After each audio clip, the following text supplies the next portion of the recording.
Hi friends, அஸ்ஸலாமு அலைக்கும். ஒரு ஹெல்த்தியான இஃப்தார் ரெசிபி தான் நம்ம இன்றைக்கி பார்க்க போகிறோம். அண்ட் இது ஒரு சம்மர் ரெசிபியும் கூட. இந்த சம்மர் நம்ம வீட்டில் இருக்க குழந்தைங்களுக்கு செஞ்சு கொடுத்தோம்னா அவங்க ரொம்பவே விரும்பி சாப்பிடுவாங்க. ஸோ இது என்ன ரெசிபின்னு பார்த்தீங்கன்னா பனானா லஸ்ஸி.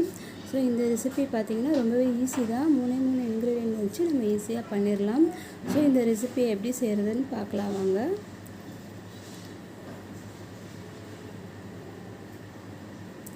இதுக்கு ஒரு மிக்ஸி ஜார் எடுத்துக்கலாம்.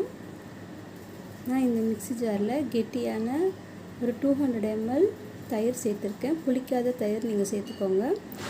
நெக்ஸ்ட்டு இதில் ஒரு 3 டேபிள்ஸ்பூன் சுகர் ஆட் பண்ணிக்கிறேன். நமக்கு பனானாவில் ஆல்ரெடி ஸ்வீட் இருக்கிறதுனால நீங்கள் சுகர் வேணும்னா ஸ்கிப் பண்ணிக்கலாம். நான் 3 டேபிள்ஸ்பூன் சுகர் ஆட் பண்ணியிருக்கேன். ஸோ இந்த ட்ரிங்க் பார்த்திங்கன்னா நமக்கு இஃப்தார் திறந்துட்டு நம்ம இந்த பனானா ரெசிபி நம்ம சாப்பிட்டோம்னா ரொம்பவே ஹெல்த்தியாக இருக்கும். அதாவது ஒரு ஃபில்லிங்காக இருக்கும். இப்போ இது கூட 4-5 பனானா ஆட் பண்ணிக்கிறேன். நான் இப்போ ஏலைக்கு வாதுன்னு சொல்லுவாங்க. ஸோ அந்த பனானா தான் ஆட் பண்ணுறேன்.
இப்போ கடைசியாக நம்ம இது கூட ஒரு 200 ml வாட்டர் ஆட் பண்ணிக்கலாம்.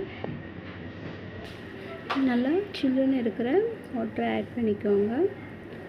ஸோ பாருங்கள், நமக்கு சுவையான பனானா லஸ்ஸி ரெடி ஆகிடுச்சு. ரொம்பவே டேஸ்டியான இந்த பனானா லஸ்ஸியை நீங்களும் வீட்டில் செஞ்சு பார்த்துட்டு எப்படி இருக்குன்னு கமெண்ட் பாக்ஸில் சொல்லுங்கள்.